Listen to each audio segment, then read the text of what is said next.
Salam, Atavatan TV YouTube kanalının mehribon tomoshaçilari.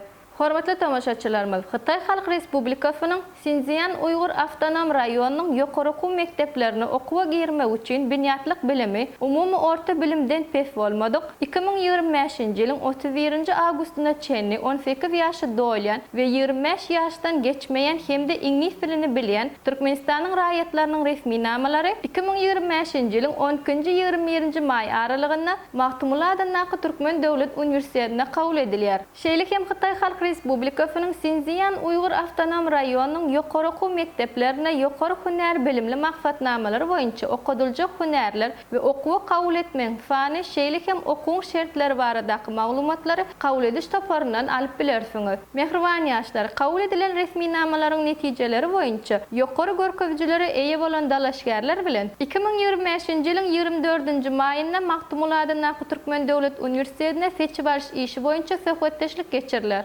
Söhbetdeşlik umum bilim berýän derslerden geçirilýär. Mehribon ýaşlar, şu ýerde ýene bir zat ýatladyk geçmek üflep. Eger de siz daşar ýurtda bilim almak üfleseňiz, onu resmi namalaryňyzyň dogry we taýyk terjime edilmegi wajyp bolup durýar. Buning üçin bolsa makul hyzmat terjime merkezine ýüz tutup bilersiňiz.